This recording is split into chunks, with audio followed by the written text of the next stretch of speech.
Morning, fans, and welcome to another edition of the Old School Shooters podcast. My name is Jack Kilby, Executive Vice President of Great North Wrestling, and I'm joined today by the resplendent, the man, the myth, the legend, the King of Connecticut, and we are very pleased to have Chuck Sloan here today. Chuck is a very multifaceted individual. He's a musician, he's an actor, he's done pro wrestling and MMA cornering, and we're going to get into a little bit of old school music today. But King, before we throw to Chuck, how are you doing today? I'm doing crazy, man. A little hungover. I'm drinking coffee. I was not expecting to have such a wild morning as I've had. I'm flying to Vegas, first class, baby. Flying to Vegas in a few hours. Going with some very prominent attorneys out of Texas to the fights. I guess John Jones is fighting. I don't really follow the UFC anymore, but gonna make the most of it. Gonna have a good time. Gonna style and profile, and gonna show them all who's the true dirtiest player in the game in Sin City. But I am excited to have this guest on, man. And Chuck is Mr. Everything. I mean, I've been in the ring with him in pro wrestling. He's got a great background in folk style and Greco-Roman. As you said, he's helped me corner fighters years ago. He's an actor. He's a singer. There's little that this man doesn't do. A longtime professional wrestler, a WWF veteran, and man, I'm telling you, Chuck Sloan, he's got his guitar. He's looking like Waylon Jennings this morning. And we're going to rock and roll and strut and stroll and talk about American music this morning. So, Chuck, welcome to Old School Shooters, brother. Thank you. And it's a privilege to be here. Yeah, so I'll tell you guys, I want to kind of start this off with a song that goes way back to the early 1900s, man. And it's been performed by a lot of Caucasian musicians, like guys like Johnny Cash, who did his own rendition, Bob Dylan, John Cougar Mellencamp. But the original song is based on a true story about a couple of 14-year-olds, that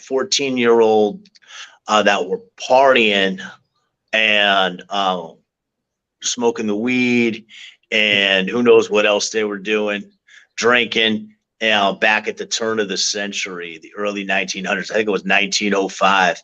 And the guy, and a guy named Moses Green, man, he's at the party and he walks out, and the sister named Delia, she tells everybody at the party, Moses had just finished doing his business with Delia, and she tells everybody at the party that Moses has a small dick. Well, he pulls out his 45 and shoots her in the head, shoots her dead. And that's where this song comes from. And I'm going to sing a few verses because it's the original American blues song, Daddy-O. You ready, Jack Kilby? You ready, Chuck Sloan? We were born ready. Could it get high? Could it get low? Could he shot poor Delia down with his 44?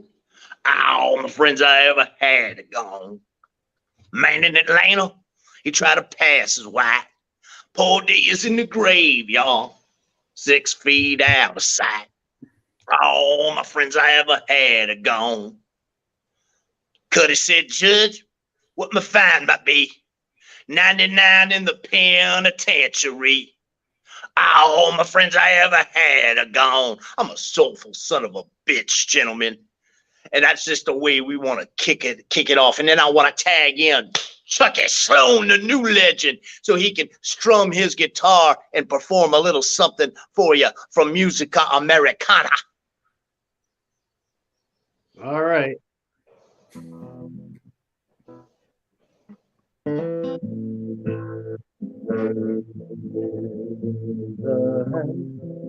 Down New Orleans, what they call the ride.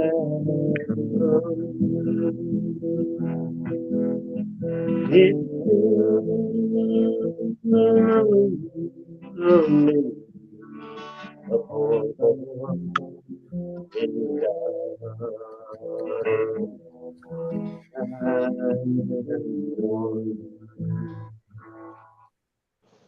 Very nice. That is the most popular song that's in public domain. It's been recorded and done by everybody, and my version is a little bit more traditional than the end. You know, I'll tell you, Chuck, I saw Bo Cephas in concert back in the day, man, taking you back to 94 and 95. And he always loved to perform that song. And he always called it There Was a House in New Orleans. But I love your version. I love your version. Chuck, talk about your musical family. Take us back. Well, okay, here. I come from a very musical family. I had a great uncle named Steve, and he used to play live in the 40s on the gospel hour. But on Saturday night, he would play like square dances and stuff. And he was a man that enjoyed the body. And he got drunk one night and broke out with the Wabash Cannonball on the Sunday morning gospel hour, live radio. They fired him. Oh man, tell us about your daddy, Chuck. Man, he's a legend in the rockabilly world. Well, my dad, he used to like to cut these things right here. They're called records, vinyl.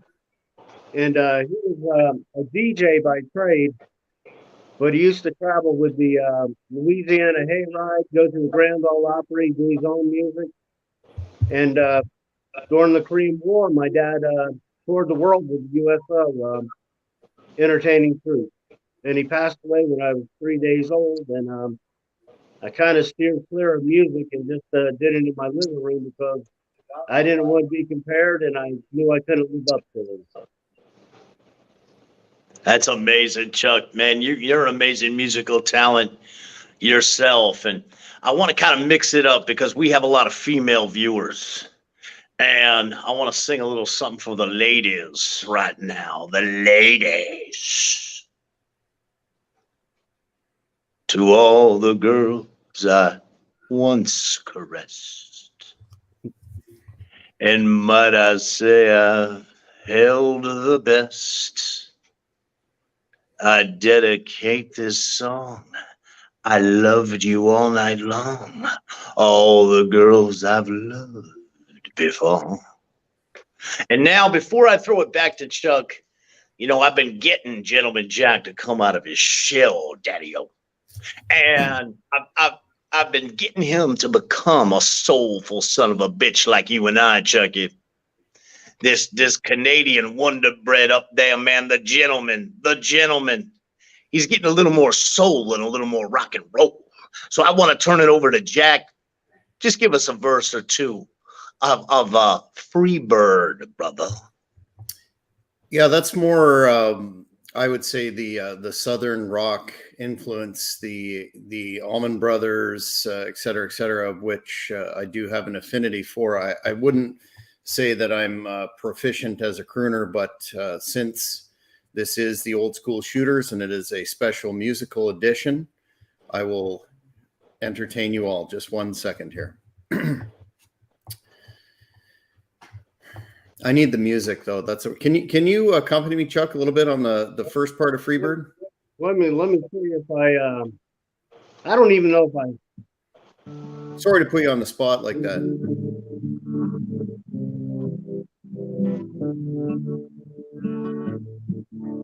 That's not really my forte. I just do like the country, and sometimes I do stuff like that. No problem. We'll just go a cappella then.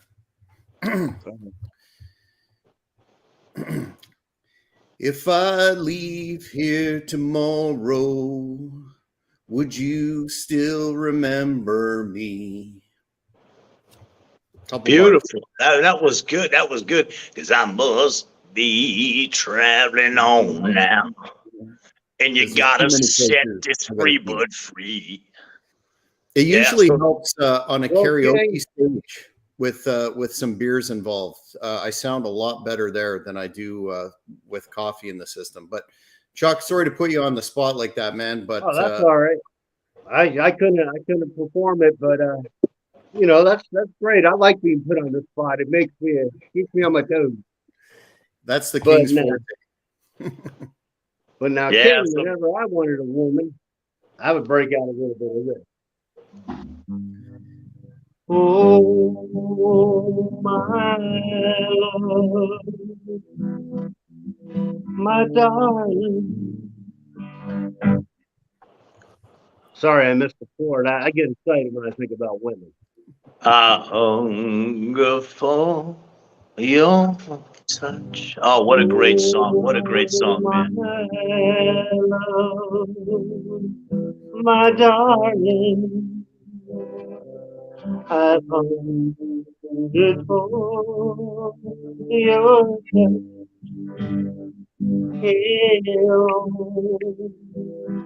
lonely time. Very nice. Beautiful. Man, that makes me think of the late great Patrick Swayze, brother. Oh man, R.I.P. R.I.P. Can And I I'm, tell? I'm gonna I'm sorry. Okay. yeah, I Oh, was just gonna say, as we take a step back and we talk about Americana and we talk about American music. I mean, we talk about blues, we talk about crooning, we talk about rockabilly, we talk about bluegrass, we talk about soul, we talk about rock and roll. We talk about rhythm and blues and hip hop and what the rap, you know, music. So many different styles and forms of American music, and I'm dressed obviously as a more in the Sinatra, Dean Martin crooner vein this morning, and part of the reason why is when I created this show, Old School Shooters here for the Hannibal TV, the theme song, and I've sung it before. It goes a little something like this. I've been to town, beyond the boulevard, and down the beach, and I've learned things that only time can teach. Just absorb those lyrics, guys. Just absorb those lyrics, and man, Before we go into Chuck, I wanted to ask you a question about your pro wrestling career. But King, we have a fan comment here. I think you're getting some heat here. Mike D says the King of Connecticut needs an Alabama slam. Oh my! How do you man, let respond me to tell that? you something.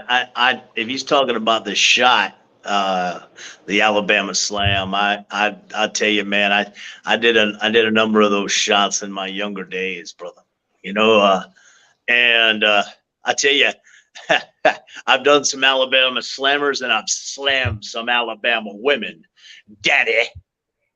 Jack, you ever been to Alabama? Sorry, Chuck. Have you ever been to Alabama? Yes, sir. I have. I ran into a couple down in Alabama, and they got a divorce, and they were still brother and sister.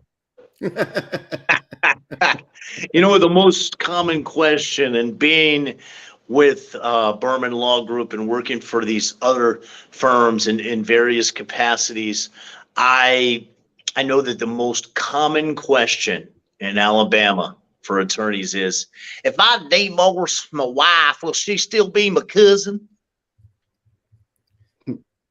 Very, very, very good. And shout out to all the fans in the great state of Alabama. Chuck, I wanted to ask you a little bit about your career in pro wrestling. Due to the fact that the Hannibal TV is a combat sports channel, and we do a lot of content with respect to the good old days, as we like to say, of classic pro wrestling. Could you enlighten the audience a bit as to your history in the ring? Well, okay. I started out in Dallas, Texas with Chris Adams' original Dirty Dozen that Steve Austin was the standout star of that. Well, from there I moved to New Jersey and I hooked up with Dr. D. David Schultz, and he advanced my training and taught me, and then I went on to be the head trainer for Larry Sharp at the Munster Factory, Oh, who wow. produced tons of people. Wow. Can you talk about your time working with Dr. D? There's a really good shoot interview with David Schultz on the Hannibal TV if folks want to search it up. But what a character! I met him for the first time 2 years ago at the Cauliflower Alley Club, and quite a gracious gentleman.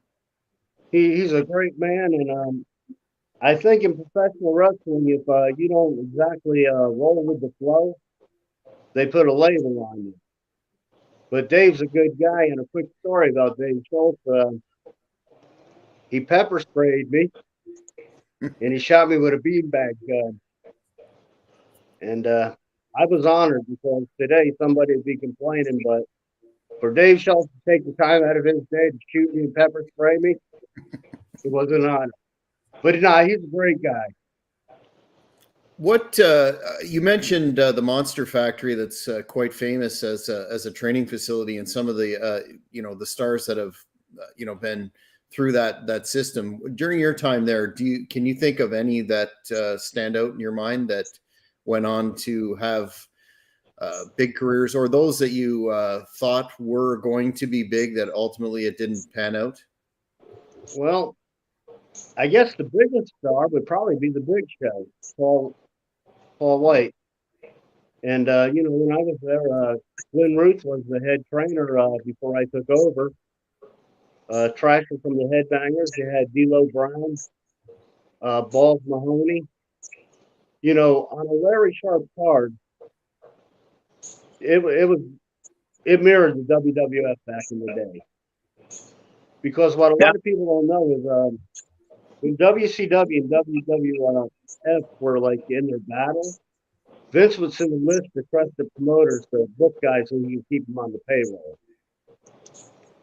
So got to work with a lot of people, got to learn, and had a great time. Now, Chuck,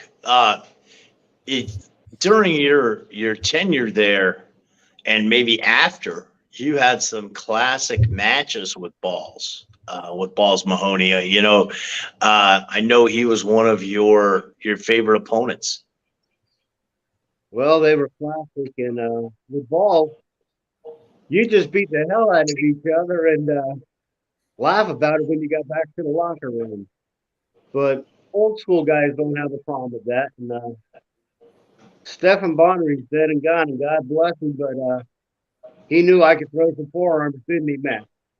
Oh yeah, absolutely. Chuck and I have wrestled at a federation called APW in South Carolina, and I know when I was bringing Bonner into pro wrestling, he was studying my matches, and he said, man, he goes, that guy beat the hell out of you, because Chuck would lay him in on the forearm, and you could just hear the thud, man. It was like a shotgun going off, and I never complained about it either. But I'll tell a funny story about a guy that did complain, and Chuck probably remembers this.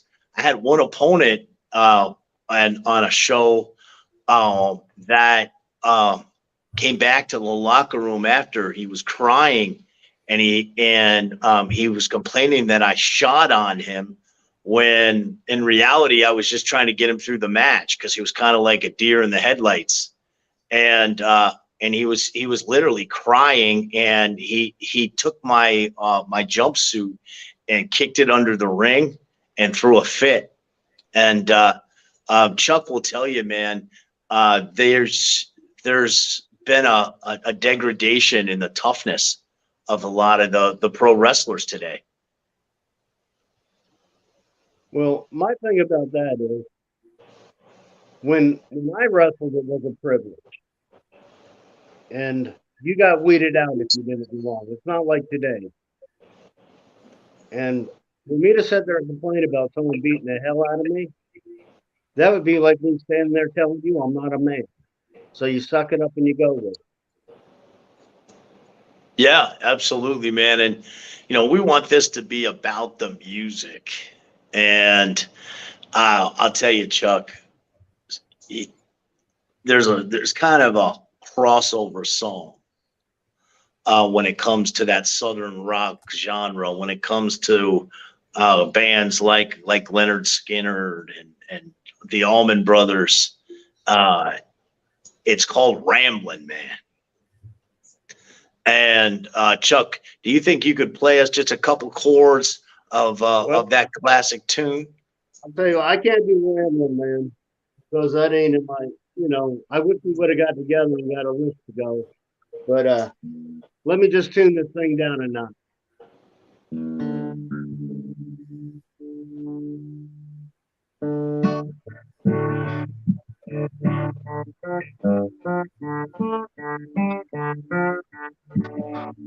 People say I'm so good and crazy.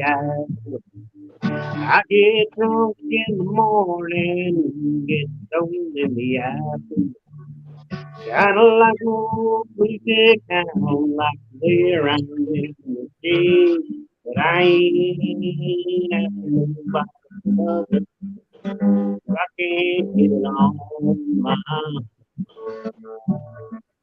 You don't want to wait on the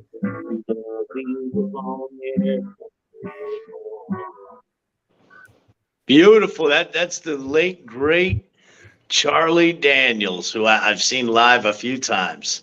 Awesome, man. So, Chuck, who were some of your inspirations in music over the years? Who are some of your favorite American performers?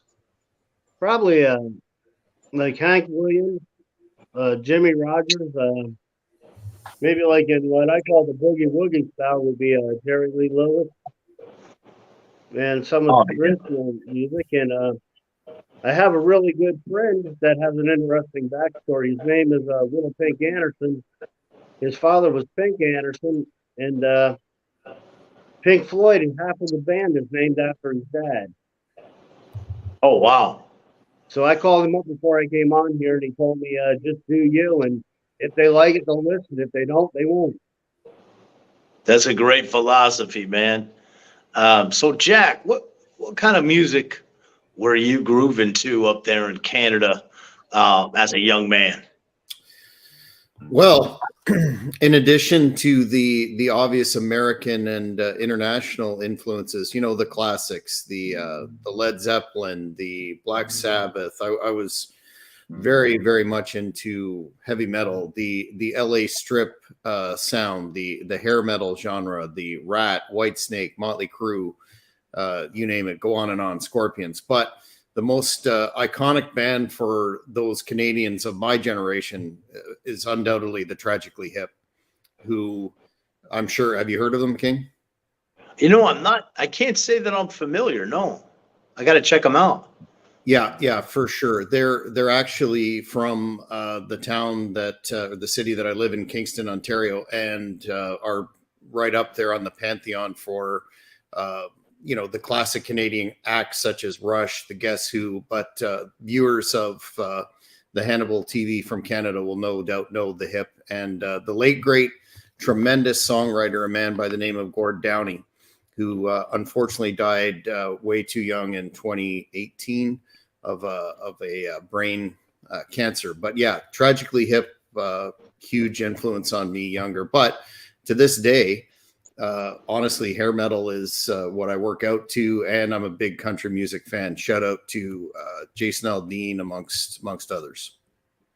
Yeah, I'll tell you, man, Chuck Sloan has got the great traditional sound that I love in country music, and the guy that I think has a great voice nowadays is I like Jamie Johnson.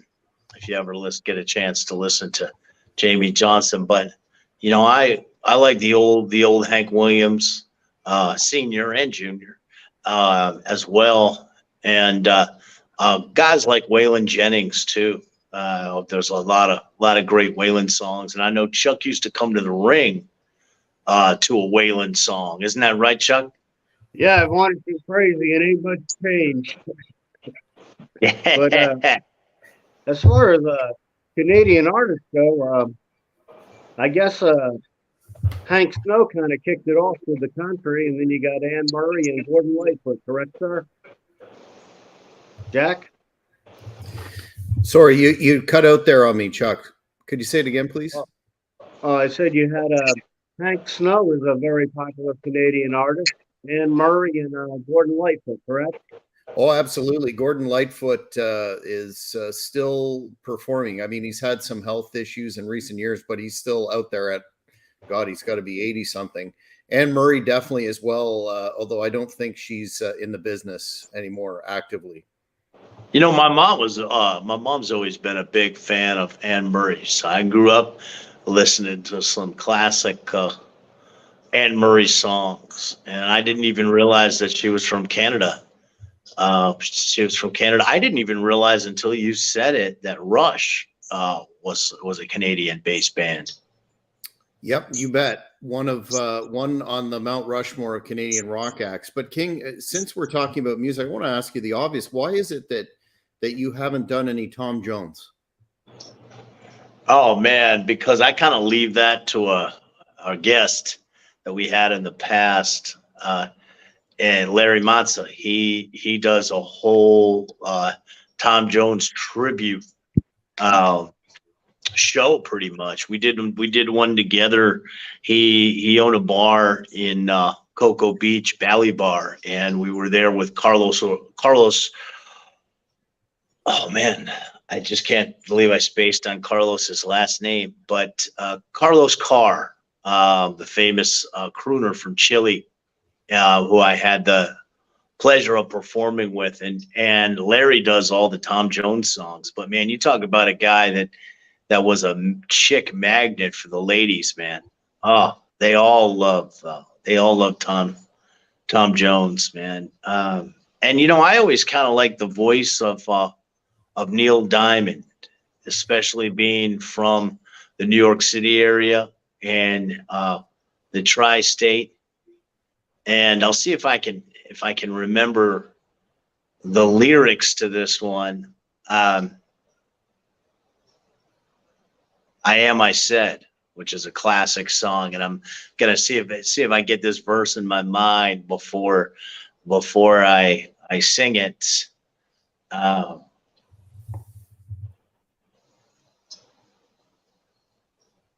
New York, LA's fine, but it ain't home. New York's home, but it ain't mine no more. I am myself to no one there. A little bit of Neil Diamond there. But man, my taste in music is so diverse, so diverse. And I think that American music is so diverse because our people are so diverse, right? I mean, I love everything from rockabilly, blues, country, bluegrass to some old school rap even. And like you say, hair metal, I always rock out at the gym to Motley Crue, Primal Scream, Shout. You remember that one, Jack? Primal Scream. That's always on my playlist at the gym. Yeah, of course. I wanted to ask you guys, a fan has pointed out that every iconic wrestler has to have a memorable entrance theme, and I just wanted to ask both of you gentlemen what you would rate as your top three or just one entrance themes that a wrestler has used. Thinking again more back in the classic era where music was more important than it appears to be now. I'll go first. I'm going to sing it for you. And in the country vein, I'll sing this verse. When I was a little bitty boy, baby, I bit my teeth on a big old tree. Kept growing and growing. By the time I was 10, I was 6 feet tall and I met among men. Don't go messing with a country boy, the country boy, the country boy. Don't go messing with a country boy. Don't mess with a country boy. Kind of a mind fuck for the fans. You know, I'm here looking like in my Guido tuxedo, looking like Dean Martin and singing that song. But yeah, Hillbilly Jim, baby, I loved it. I loved it. And Hillbilly Jim actually had a song with Gertrude that I love that song. I still listen to it. Nothing hurts me half as much as waking up alone. What a great song. And I believe that Gertrude was from Canada. I'm pretty sure that Gertrude was from Canada that sang that song with Hillbilly Jim. That duet, that classic duet from the Pile Driver album, I believe. Yes. Waking Up Alone. I thought you were going to say Sexy Boy by Shawn Michaels there. Or his theme. So that's a better choice for sure, King. I'll let Chuck perform that one. Well, believe it or not, I really didn't come out to music until later on when people started liking it. I used to just walk to the ring because my gimmick was no nonsense. I was there to beat somebody's ass. And King Kong Bundy asked me if I would play music because he would come to the ring and then music. Yeah, I'll tell you. You know what I think is the best, and I've walked out to this song. You can look it up because you may not know it, but when you look it up and the fans listen to this song, they'll be able to tell you when you should come through the curtain, be it a pro wrestling match or an MMA fight. And it's Last of the Mohegans metal version. Go and Google Last of the Mohegans metal version on YouTube. Oh man, that is the most epic walkout song. You know what? Perhaps, sorry, go ahead, Chuck. The funny thing in pro wrestling is you get a guy with a killer gimmick and a great entrance song, and when he gets to the ring, he can't deliver. Oh man, you know what's a good one? I can't. I'm drawing a blank on the guy's name, but you know that song, "Glorious." You know that one, "Glorious." Oh, that's Bobby Roode's WWE theme from it. That's very, very well written. And didn't Hannibal have a guy on that did all the music for the old WWF? I seem to recall that in the last couple of years.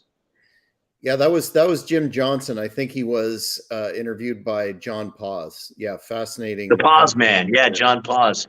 Shout out to the Paz here on the Hannibal TV. He's part of the Hannibal TV family, and he's a great interviewer, man.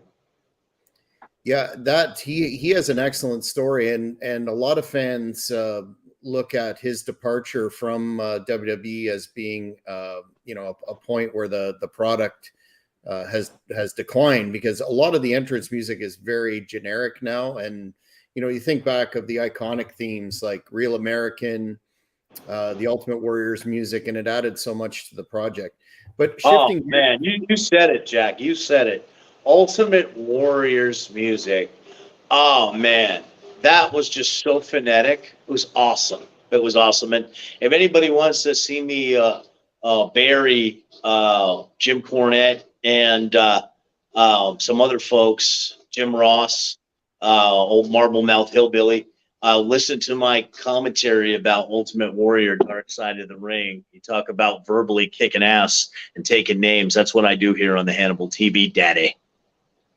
For me, before we leave this topic, I would say my ultimate favorite music used on an entrance would be, of course, Iron Man by Black Sabbath, the original version that the Road Warriors. Road Warriors. Oh yeah. When you heard that, yeah, absolutely, man. And contributed a lot to what's been coined the Road Warrior pop. But Chuck, Yep. switching gears for a sec, I understand that you've done some acting in your time and been on various projects, including Will and Grace and others. Could you speak on that for a bit? How you got into acting and some of your notable projects? Oh, that was kind of like a rib. I told Bundy one time that if Dwayne Johnson, The Rock, could make it in movies, anybody could. So I went and got me some extra parts just to be a gimmick guy. And right now on Amazon Prime, I'm with WCW Maestro Rob Kellum and Stroh Sinister Cinema. Nice. And I got to tell you, I admired Chuck's work as an actor in a movie that I saw called The Devil's Daughter. He played sort of a Columbo-esque detective, and Chuck, you were a master thespian in that film. Well, I don't know what that is, but thank you. Well, on the show, as we're coming to the end of our allotted time here, we always ask our guests what the concept of being old school means to them. And before King throws his input in on that important topic, Chuck, we'd be interested to hear your take on that, both as a concept and a mindset and a lifestyle.